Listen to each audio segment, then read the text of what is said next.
Hello बच्चों, let's read the question first. The question से select the correct option regarding the diagram given below. तो हमें यहाँ पर एक डायग्राम दिया हुआ है और हमें पहचानना है कि डायग्राम कौन सा है, प्लस बताना है कि ये जो ऑप्शन दिए हुए हैं इनमें से कौन सा सही है इस पर्टिकुलर डायग्राम के रिगार्डिंग। तो ये जो डायग्राम है ये कैसा है, ये एज पिरामिड का डायग्राम है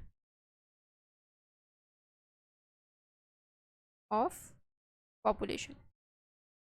किसी पॉपुलेशन का एज पिरामिड है ये। अब ये एज पिरामिड कैसा है, ये डिक्लाइनिंग है, यानी कि पॉपुलेशन डिक्रीज होने वाली है आने वाले टाइम में। अब ये डिक्लाइनिंग है तो इसे हम और क्या बोल सकते हैं, अर्न शेप्ड बोल सकते हैं।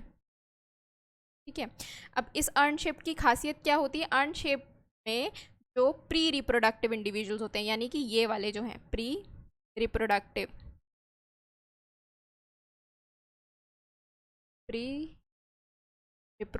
वाले जो इंडिविजुअल्स होते हैं वो कम होते हैं, यानी कि ये कम है।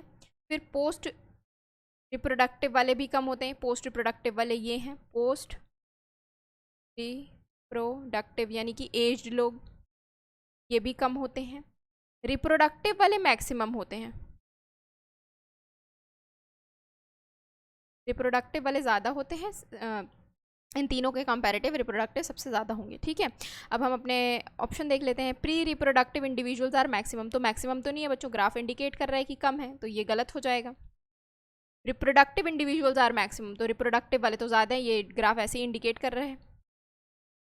Post reproductive individuals are maximum, तो मैक्सिमम तो नहीं है बच्चों, डिक्लाइन हो रहे हैं, ये डिक्लाइन हो रहे हैं ना, ये भी नहीं है।